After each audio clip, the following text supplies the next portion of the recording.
Hoy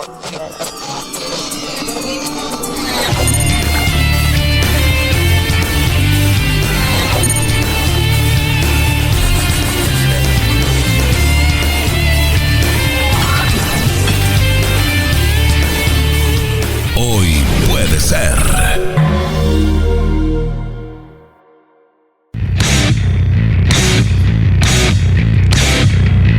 Y nunca quedó mejor esta cortina que para este momento, y con el temita que traemos a la mesa aquí de Hoy Puede Ser, le doy ya la bienvenida, así con espíritu combativo, a nuestro especialista en política, también en geopolítica internacional y demás temas, al magíster Alberto Martínez del Peso, docente de la UNDEC, licenciado en Ciencias Políticas. ¿Cómo estás? Bienvenido. ¿Qué semanita? ¿Cómo les va? Sí, qué semanita y qué temas. La verdad que pasa la primera columna que le dedicamos a hablar de la guerra de Ucrania en particular. Claro. Porque siempre le hemos tocado como de costado, es un evento que... Sí, tal cual. La cuestión es que, como siempre hay algo de propaganda de guerra, es difícil abordarlo.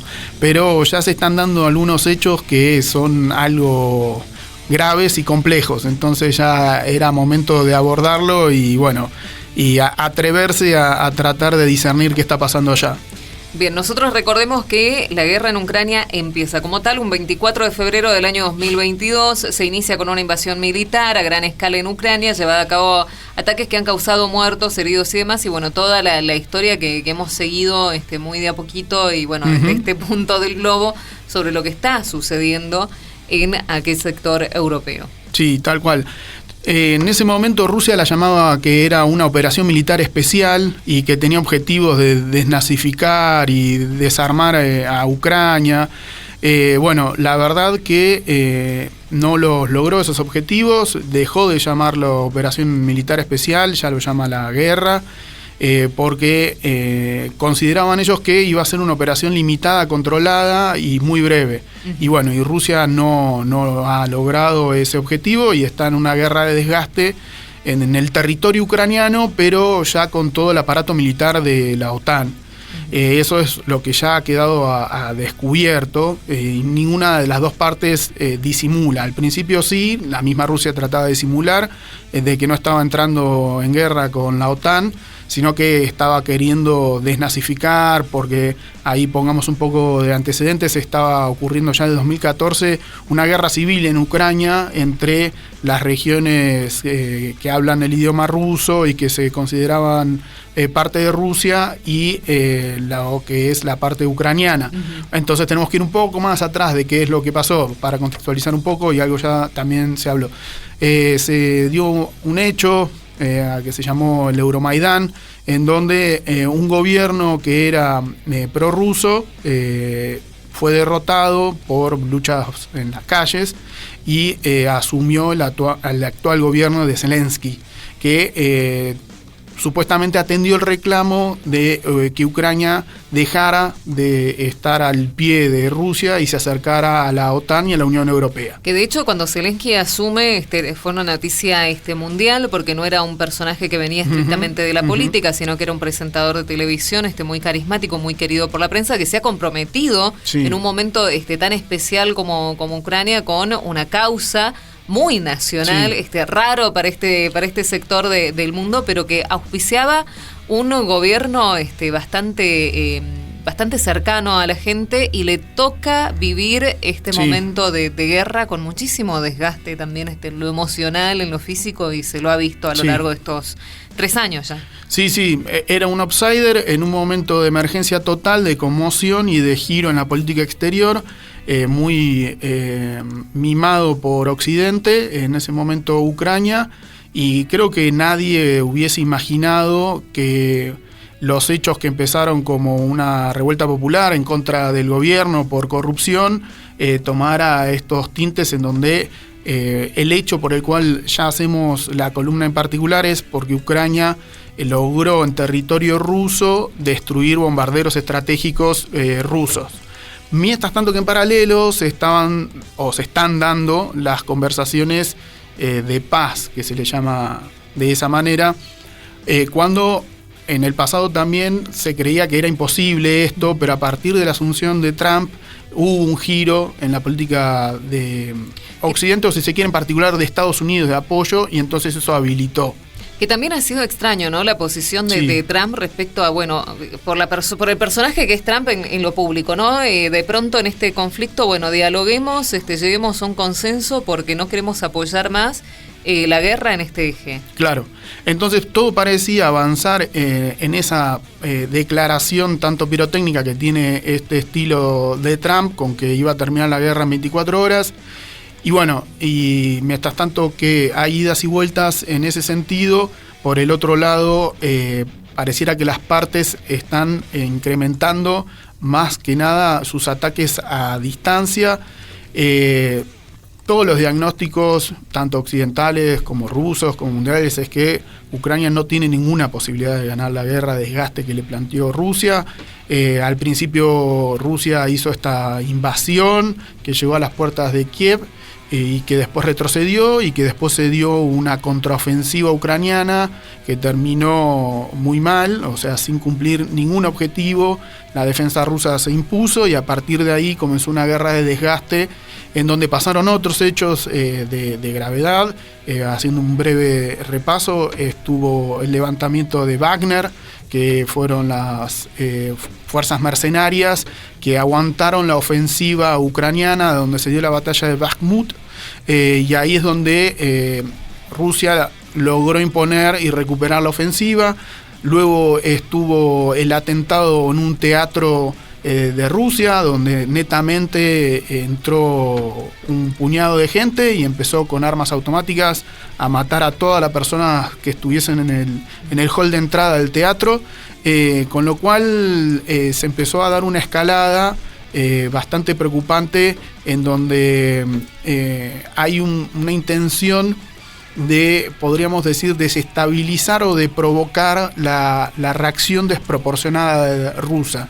Rusia lo que está tratando de hacer es justamente no verse envuelta en una guerra total, en donde perdería, y en donde además tiene como principal aliado a China, que China no quiere entrar en una guerra total porque está, como ya lo hemos visto en varias charlas, logrando dominar en múltiples frentes y ir en un sentido de enfrentamiento directo con actual Occidente, que está, como hemos hablado, en una cierta decadencia o entrando en un declive económico por lo menos. Ninguno de los dos bandos lo quiere, pero bueno, ahí también yendo un poco a los fundamentos y a contextualizar de esta guerra que bien lo hiciste vos, Tamara, el argumento ruso fue: no podemos permitir armas estratégicas tan cerca de Moscú.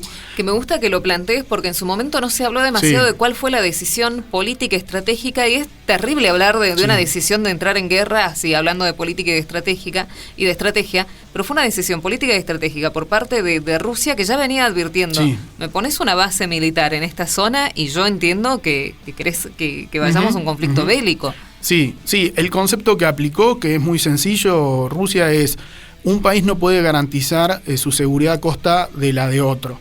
Y puso el ejemplo el presidente Putin, que esto es comparable a que si nosotros pusiéramos armas nucleares en Canadá, Estados Unidos se va a sentir amenazado y va a actuar en consecuencia. Entonces se dieron reiterados acuerdos y que fueron completamente incumplidos. Supongamos que por las dos partes, porque acá entramos en territorio un poco brumoso por cuál es el país agresor. Bueno, el argumento ruso, que es potencia militar y potencia nuclear, es el de yo me veo amenazado. Y eso es la complejidad, y es lo que quiero traer a esta columna, y es que si tomamos en cuenta en este año y medio que venimos charlando al respecto, la cantidad de enfrentamientos que hemos visto, si vamos desde el último para atrás, Pakistán y la India. Después hemos visto enfrentamientos de Irán con Israel. Después la guerra entre Ucrania, ¿no? Entre Rusia, Ucrania y la OTAN. No nos olvidemos la de Siria también. La de Siria también. Entonces, si empezamos a poner una fichita, así como si tuviéramos un tablero de TEC, en donde cada uno de los lugares en donde está habiendo enfrentamientos en tan solo un año y medio, estamos viendo que la cosa está bastante ajetreada. Y si tomamos en cuenta que, por lo visto, hay, por un lado, y esto también es lo complejo pero interesante de analizar, intenciones de una línea que pareciera ser la estadounidense de establecer conversaciones de paz, pero después hay intentos que boicotean esos mismos intentos de paz. Y nosotros hemos visto en paralelo también noticias que hay un grupo de países europeos, que es el Reino Unido, Alemania, Francia y Polonia, que se llama como el Grupo de los Cuatro, que están tratando de sostener a Ucrania, como frente al reclamo estadounidense, que fue decir, bueno, a partir de ahora ustedes se hacen cargo de los gastos de defensa de ustedes, esos 4 países asumieron ese objetivo. Y esos son los países que pareciera que no son los que están apoyando la paz, sino todo lo contrario. Entonces, frente a este hecho, que lo que demuestra es una logística bastante importante, información de inteligencia bastante importante para colocar drones adentro del territorio ruso y muy cerca de los aeropuertos donde tienen o tenían estos bombarderos estratégicos. Entonces, eso logísticamente no lo podría haber hecho Ucrania sola. Entonces, ahí la interpretación rusa es, bueno, a pesar de que estamos hablando de negociaciones de paz y actualmente se están hablando, también hay otro sector que están tratando de romperlo porque el objetivo es que Estados Unidos no salga del apoyo bélico. Eso es lo que muestra la gravedad de la situación, en donde a una potencia nuclear le están haciendo ataques en profundidad a su territorio, en donde Rusia tiene la capacidad de responder, como también lo hizo en su momento, en donde se estaba discutiendo que a Ucrania se le dieran armas de mediano o largo alcance que entraban en la profundidad del territorio ruso. Y en ese momento los rusos, ya terminando el gobierno Biden, tiraron el misil Oreshnik, que fue inédito, supuestamente todos los mismos rusos estaban bastante asombrados de los resultados de su experimento en el campo de batalla. Occidente en un primer momento lo ninguneó, pero después tuvieron que salir a reconocerlo, en donde es una tecnología que logra que desde un misil salgan 5 cabezas que alcanzan una velocidad que rompe 10 veces, 20 veces la velocidad del sonido. Y que de hecho cuando eso sucedió te marcó como un antes y un después, sí, también en la dinámica que estaba teniendo la guerra de Ucrania, porque en esto de que se estaba experimentando, se intentaba vender un desgaste por parte de Rusia, de que ya estaban cansados, de que los acuerdos de paz, de que entonces se veía ya como una culminación del conflicto a favor del eje Ucrania. A partir de ese momento se cambia la página completamente. Sí, y empieza a decir, bueno, está bien, no vamos a poder ganar, los rusos tienen el Oreshnik, nosotros no lo podemos frenar tecnológicamente y en el territorio estamos siendo superados, conversaciones de paz.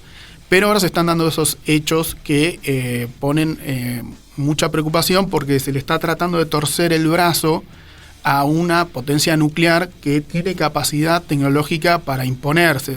Entonces ahí es donde muchos analistas o la conversación ya pasa a decir, no tiremos más de la soga, porque por ahora lo único que está haciendo que esto no escale más, aunque todos los días está escalando un poco más, es la paciencia, la mesura, ¿no? Muchas veces se habla que el presidente Putin es un desmesurado, es un dictador, pero según hasta mismos analistas occidentales dicen, che, cuidado que Putin es uno de los moderados adentro del ala rusa, ¿sí? Adentro del gobierno ruso. Muy bien estratégicamente, sí, con los aliados, con los no aliados, va tanteando el terreno tanto desde el punto de vista diplomático como estratégico en el campo de guerra, y es algo que se ha visto en este periodo de tiempo, cómo ha sabido manejar el conflicto bélico con esa altura. Sí, ya hemos hablado de la cultura rusa, que es una cultura muy cesarista, que es un gran territorio y que necesita de una autoridad bastante fuerte para poder mantenerse en ese crisol de razas, en esa extensión, en esa complejidad que es todo Rusia. Y bueno, y parece que Vladimir Putin ha dado la talla y se ha insertado en la cultura política de ese país, y entonces, a pesar de que nosotros recibimos mucha información de la guerra de Putin, el arma de Putin, y hay todo el tiempo una personalización, también hay advertencias en el otro sentido, de no tensemos más, porque en realidad el que está logrando que Rusia tenga todavía una respuesta mesurada, y a mesurada me respondo a lo que se llama guerra convencional, es porque Putin es un convencido de que eso se va a resolver de manera convencional. Hubo un momento en donde la ofensiva ucraniana se estaba imponiendo, en donde se barajaba la posibilidad de que Rusia utilizara un arma nuclear controlada, se llama de uso estratégico no, sino táctico, que es de una potencia limitada y que no tendría ni los residuos radiactivos ni la capacidad de destrucción de un arma estratégica. Entonces ahí fueron las declaraciones de Biden, que salió gritando, Vladimir, no tires la bomba, no tires la bomba. Bueno, al final no pasó nada de eso, muchas cosas de las que se anunciaron no pasaron, pero sí ahora lo que estamos viendo es la gravedad de cómo en medio de unas discusiones de paz se está por el otro lado boicoteando con nada más y nada menos que ataques en territorio ruso en profundidad, en donde Rusia muchas veces ha dicho que sus líneas rojas son justamente el de la amenaza que se puede presentar para su territorio. Uh-huh. La doctrina rusa, como su territorio va desde Europa hasta limítrofe con los Estados Unidos por la parte de Alaska, o sea que recorre la mitad del mundo, su doctrina es que donde se sienta amenazada, acciona, porque tiene fronteras por todos lados. Bueno, entonces actualmente se sigue esta línea de tratar de mantener a Estados Unidos en el conflicto a través de provocaciones rusas, o tratar de que Rusia tenga una respuesta desproporcionada para que Estados Unidos diga, bueno, no, me tengo que seguir en este conflicto porque si no se da una desproporción, o para controlar a Rusia, ¿sí? Ahí estamos medio en el terreno de la especulación, si se quiere. Entonces, para ir cerrando, no se entiende bien estos procesos de paz que hacen de cuenta de qué, y por el otro lado, Rusia ha hecho el mayor ataque con drones sobre territorio ucraniano, y por el otro lado se ha atacado bombarderos estratégicos. Entonces todo pareciera de que sigue igual o peor. Claro, porque las noticias de ayer eran, bueno, hay conversaciones de paz, hubo entrega de rehenes, pero hoy nos amanecimos con la noticia de los drones bombardeando aviones de guerra, entonces no se entiende bien cuáles son los claroscuros de este conflicto. Por último, y antes de despedirte, recalcar esto, ¿no? ¿Cuál es la situación estratégica del territorio ucraniano, ¿no? Porque no es ingenuo pensar, o no es de por sí que esta guerra se desarrolle en un territorio como es el de Ucrania. O sea, ¿qué importancia tiene Ucrania como territorio estratégico tanto para Rusia como para la OTAN, que intentaba poner allí una base militar? Sí, Ucrania y Polonia han sido los pasillos por los cuales Europa o se ha metido en Rusia o Rusia se ha metido en Europa. Así que no es casualidad, históricamente ha pasado eso. Entonces ahí justamente donde tocan las áreas de influencia es donde se dan estas guerras devastadoras, y la verdad que si uno lo mira está cerca del centro del mapa, o sea, de Medio Oriente, entonces se entiende de que ahí es donde se dirimen los conflictos, y si lo consideramos como un tablero de ajedrez, bueno, quien domina el centro domina el resto del tablero. Bien, muchísimas gracias, Alberto, por este análisis. Y era algo que nos debíamos, hablar un poco de la guerra de Ucrania, de cómo está siendo en la actualidad, y bueno, tendremos que ver lo que nos depara esta semana o estos momentos que son claves, ¿no? Creo que el verano europeo también es clave para poder hacer otra lectura de lo que es esta guerra en ese territorio. Tal cual. Ojalá entonces tengamos buenas noticias y que los próximos análisis sean de cómo se logró la paz. Calmar, no sé si la paz creo que solo está en Bolivia, pero pero sí al menos calmar o dilatar un poco esa tensión que está tan no seguir complicada. Con la escalada, Al menos, así que bueno, profe, gracias por traernos siempre la info correcta para el análisis de cada uno de estos temas que vamos tocando. Nos encontramos la semana que viene. Tal cual. ¿Qué tenemos la semana que viene? ¿Qué estamos? 10 de junio, Día de la Soberanía. Día de la Soberanía, clave, me gusta. Me gusta porque ahí sabemos que tenemos de todo. ¿Viene solo? ¿Viene con invitado? No, creo que vengo solo porque ya hace rato que venimos hablando del 10 de junio con Pablo Belzagui. Hemos hecho programas especiales sobre el Día de la Soberanía, y justamente en este clima de época, con este gobierno, hablar de soberanía es interesante. ¿Lo van a dejar? Sí, no, sí. viste, porque por ahí te retan, te dicen, no puede. Me mandan un Twitter, claro. Claro, por ahí, viste, Sí. le pegan por algún lado. Pero bueno, está bien. Profe, ¿nos encontramos? Dale. Hasta la semana que viene le decimos entonces al magíster Alberto Martínez del Peso, nuestro analista político, a esta hora de la mañana. Hoy puede ser.